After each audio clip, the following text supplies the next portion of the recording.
Olá, tudo bem? Meu nome é Luciano Moraes, doutor em música pela Universidade de São Paulo, e esse é o canal Conversa de Violonista. A nossa conversa de hoje vai em torno de um assunto bastante sensível para educadores, filósofos da arte e amantes da arte de uma forma geral, né? Me veio à cabeça essa ideia por causa de uma conversa que eu tive com alguns amigos muito recentemente a respeito da relação entre a arte e a construção da liberdade. Liberdade é uma palavra que está bastante na ordem do dia e a gente encontra ela como uma justificativa para a exigência do ensino da arte nas escolas, ou seja, uma ideia de democratização, vamos dizer assim, do acesso à linguagem musical para crianças e adolescentes.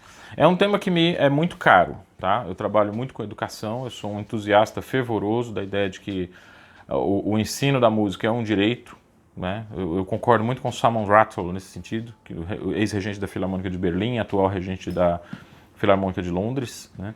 Um dos maiores regentes do nosso tempo, que diz isso com todas as letras, né? Música é um direito de nascimento, né? Ou seja, deveria estar assegurado pelas escolas.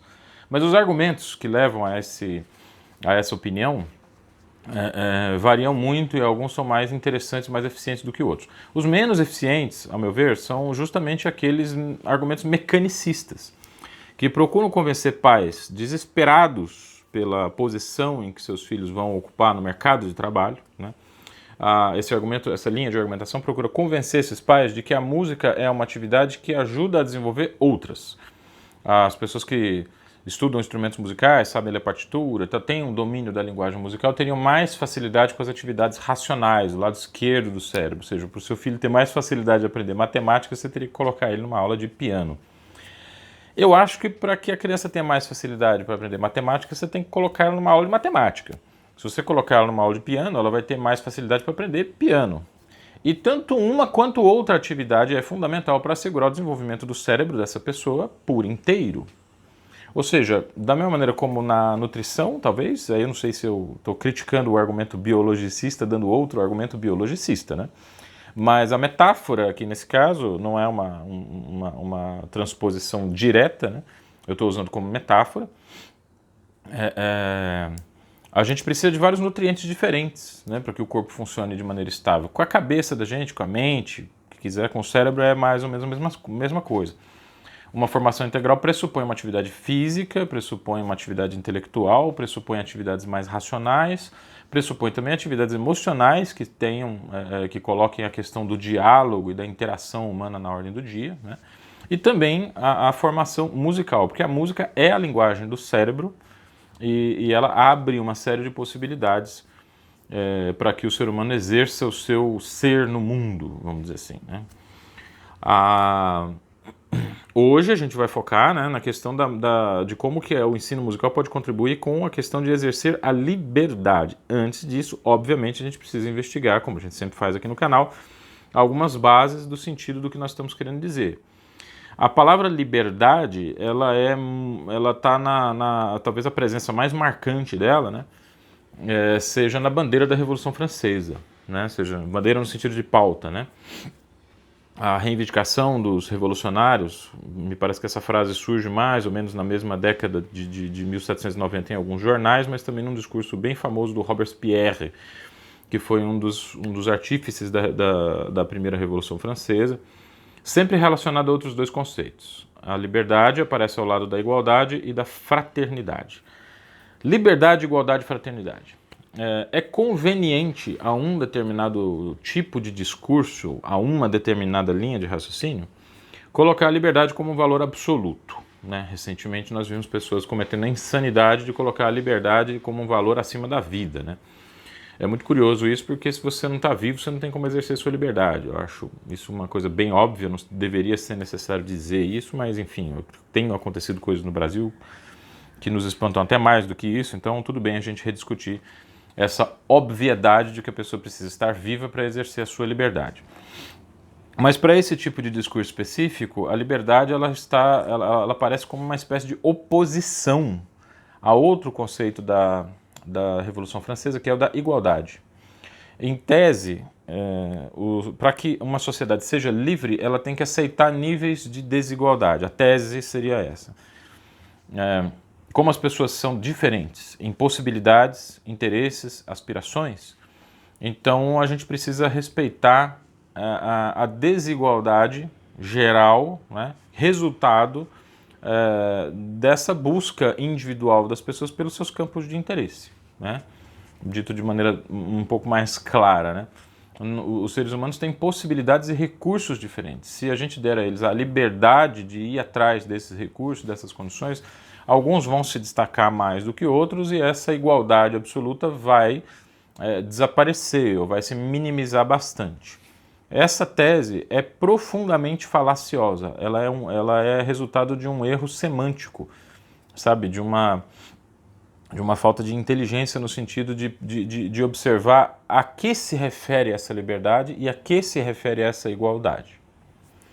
A igualdade, nesse caso, não é igualdade no sentido que os seres humanos têm que ser iguais, como se tivesse todo mundo numa fila, numa produção em série, todo mundo igual, pensando igual, gostos iguais, interesses iguais, possibilidades intelectuais iguais. Não é a isso que o conceito de igualdade da Revolução Francesa se refere. Esse conceito se refere à igualdade de direitos antes de mais nada, porque a gente precisa se lembrar do que era a Revolução Francesa. Ela era uma reação a um despotismo monárquico muito violento. A gente estava ali num período de transição histórica entre a monarquia e o presidencialismo, né? O período da Revolução Francesa coincide com a inauguração das democracias republicanas, né? Onde você poderia substituir o rei através do voto, ou seja, ele não é rei por direito divino, mas por aclamação popular. Nesse sentido, a igualdade se coloca como igualdade de direitos. O direito do ser humano de exercer a sua liberdade, ou de ir atrás dos seus interesses, ou de realizar as suas possibilidades. Se essas possibilidades vão levar as pessoas ao mesmo lugar, ao mesmo nível de excelência, isso daí já é uma outra discussão, mas fundamentalmente a questão da igualdade se refere a direitos, a possibilidades. Ela tem relação com aquilo que o ser humano pode fazer, com aquilo que ele pode ir atrás, né? Na arte isso é muito evidente, a possibilidade de aprender a tocar um instrumento musical. Se nós não temos essa igualdade, se todas as pessoas não tiverem esse direito que elas podem exercer se quiserem ou não, nós não temos uma sociedade verdadeiramente livre. Ou seja, com pouca igualdade você tem também pouca liberdade ao longo do tempo. Por uma razão muito simples. Faz parte da natureza do ser humano, eu não gosto muito dessa frase, mas porque muita coisa faz parte da natureza do ser humano, né? Mas existe uma tendência geral em as diversas profissões se reunirem em corporações.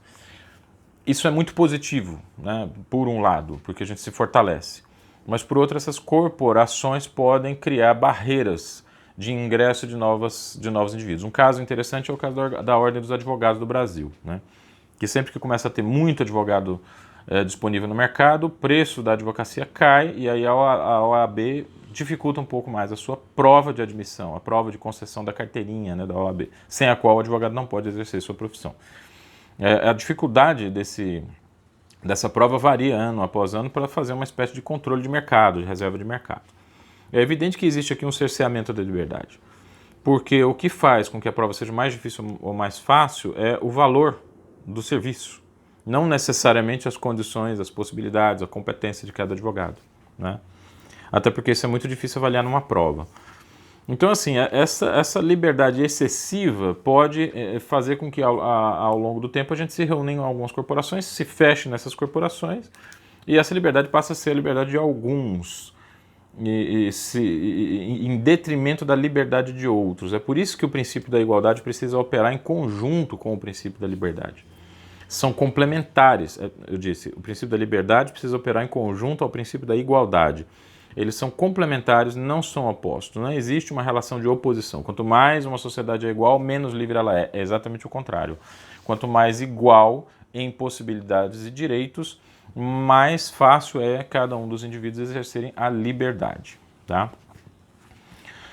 Uma polêmica interessante, surgida mais ou menos recentemente, a gente está um pouco atrasado em relação a isso, mas, se bem que hoje em dia, depois, quando você comenta um evento, você demora 15 minutos para comentar um evento, você já está atrasado em relação a ele, né?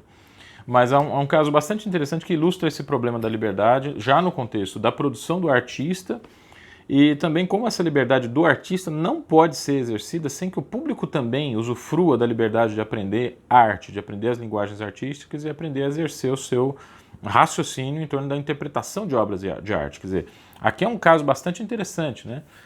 público e artistas precisam se igualar na liberdade de aprendizado da linguagem musical, da linguagem artística. Tá? Que caso é esse? É o caso do recente cancelamento de uma canção de Chico Buarque, né, chamada Com Açúcar, com Afeto. Eu não quero entrar na discussão de se isso foi correto ou se não foi correto. O próprio Chico Buarque admitiu que as pessoas que alegaram que a letra é ofensiva, né, ele admitiu isso e tirou a música do seu repertório. Chegou a dizer também que a pessoa que encomendou a música, que era uma mulher, a Nara Leão, né, ela não cantaria, a gente pode discutir isso, ela não está aqui entre nós para dizer, mas o Chico Buarque, que conheceu ela muito bem, disse que se fosse hoje ela não cantaria mais essa canção. Acho que foi uma maneira inteligente de evitar o conflito, né, de evitar um debate que provavelmente não teria fim se ele tivesse agido de uma forma mais resistente. E o Chico Buarque, convenhamos, né, ele tem muita criatividade e muita produção, ele pode cantar de tudo, ele pode compor novas canções, e a canção está aí para quem quiser ouvir e tirar suas próprias conclusões. Então, não é bem o caso da gente entrar aqui no mérito dessa polêmica toda, embora eu tenha uma posição em relação a isso, que vocês, refinando um pouco a observação do que eu estou dizendo aqui, vocês vão deduzir sem muitas dificuldades. Mas eu acho interessante uma coisa. Uma obra de arte, ela pode existir no mundo. Quer dizer, uma obra de arte é uma coisa que não existia antes do trabalho de um artista. O artista trabalha para criar no mundo uma coisa que não existia antes desse trabalho do artista. Essa coisa é a obra de arte. Tá? Isso parece uma obviedade muito grande, mas a gente precisa partir desse ponto para entender a natureza dessa obra de arte. Ela é o resultado do trabalho de um artista. Ela não é o resultado do trabalho de um engenheiro, nem de um político, nem de um arquiteto. Embora um arquiteto seja um artista também.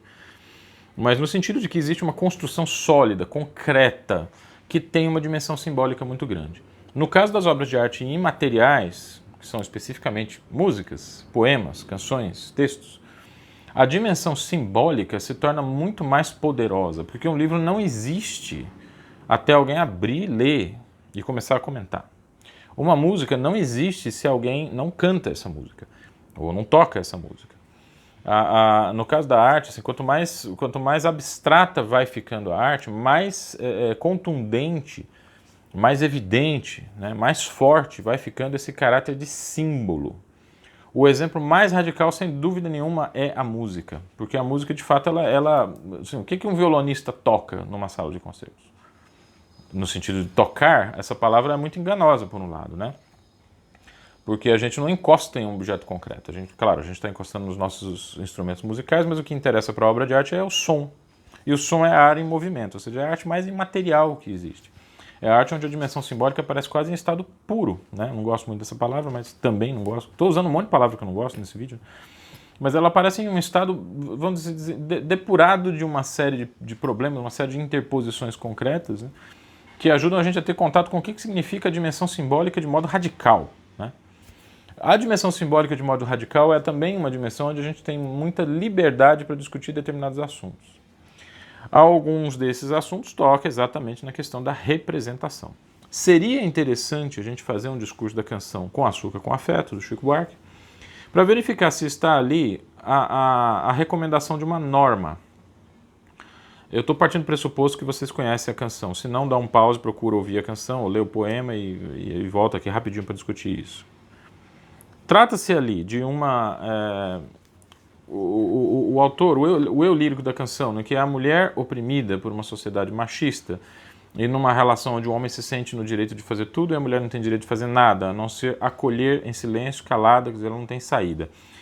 Isto é uma norma, é uma normatização, é um aconselhamento, quer dizer, a canção está dizendo que é assim que deve ser, ou ela está registrando um lugar que foi ocupado pelas mulheres durante muito tempo e ainda é ocupado até hoje. Especialmente a dependência financeira das mulheres em relação aos seus maridos é uma coisa que deixa essa situação triste, como é descrita na canção.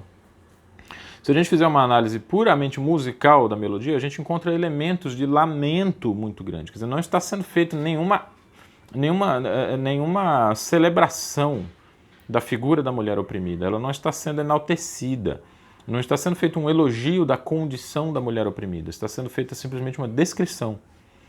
Através dessa descrição, a gente pode criar uma empatia e um entendimento da situação de opressão que muitas vezes não seria possível lendo um livro de Angela Davis. Não estou de maneira nenhuma aqui dispensando a necessidade, a urgência da reflexão filosófica, Mas eu só estou dizendo que a arte também pode ser um elemento poderoso de representar determinadas ideias, determinados lugares. Tá?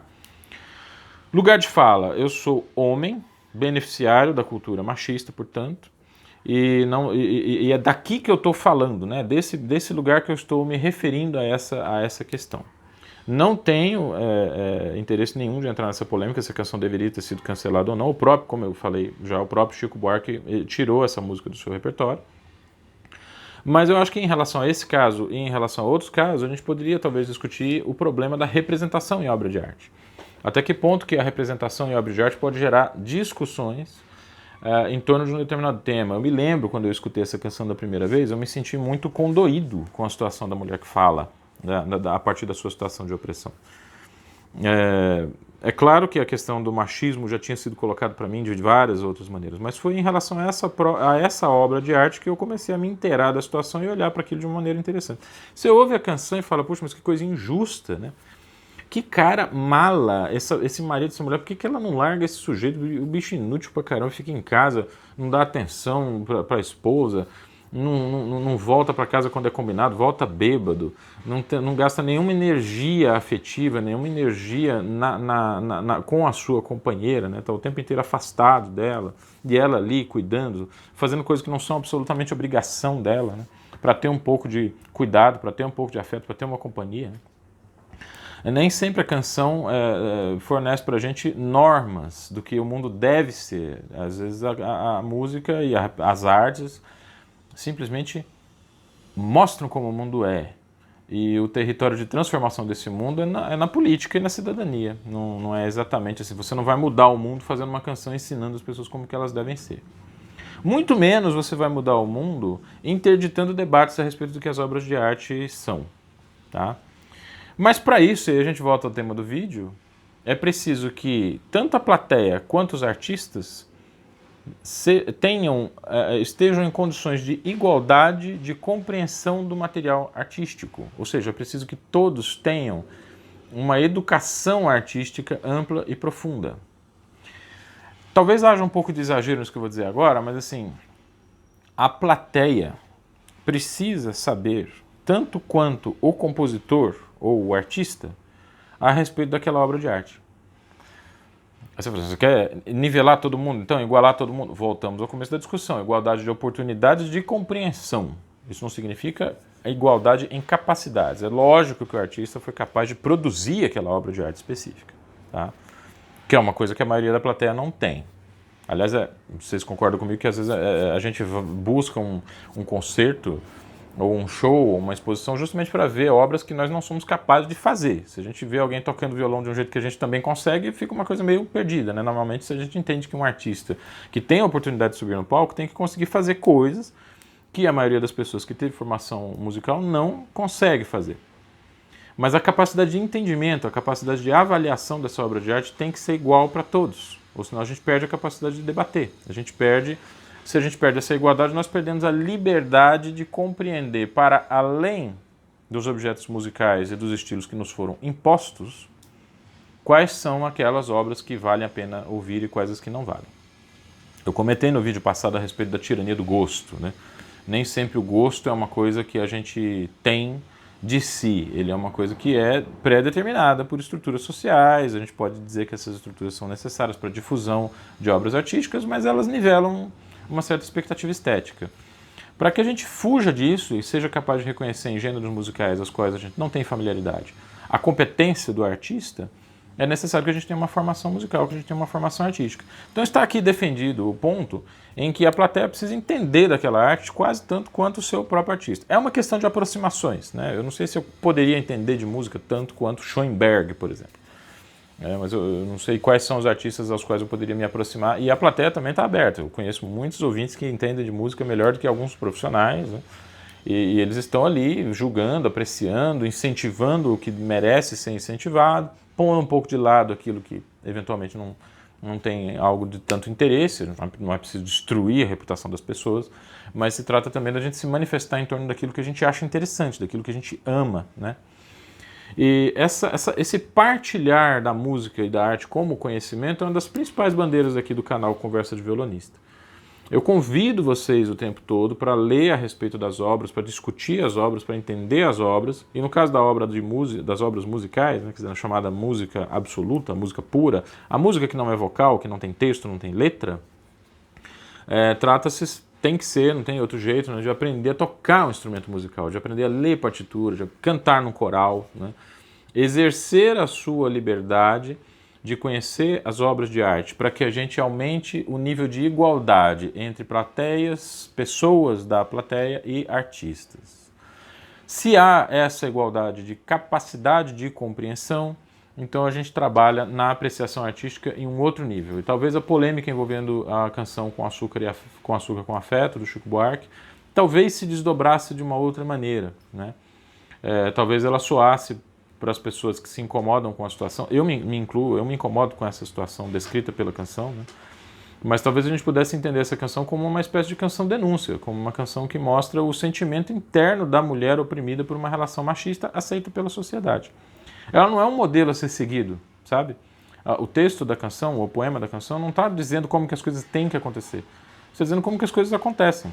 Nesse sentido, é uma canção que pode gerar indignação, ela pode gerar uma energia de mudança na sociedade, para que menos mulheres se identifiquem com esse quadro de lamento, de opressão e de sofrimento, né? Não sei, tá? Isso aqui vocês têm toda a liberdade também, né, de discordar de mim, de concordar comigo, ou nem uma coisa nem outra. Vocês podem passar reto nesse vídeo, não se preocupar com essa discussão. Mas até para isso é necessário ter alguma formação artística. Então esse é o recado, né, do vídeo de hoje. Eu acho que a música e a arte, de uma forma geral, enquanto formação, enquanto conhecimento, tem um papel muito importante para que nós desenhemos uma sociedade que precisa ser mais livre, com certeza, mas essa liberdade não está desvinculada da igualdade fundamental que os seres humanos deveriam ter, né, em realizar, e elaborar e aprofundar os seus interesses e aspirações. Muito obrigado por ter assistido esse vídeo até aqui e até o próximo Conversa de Violonista.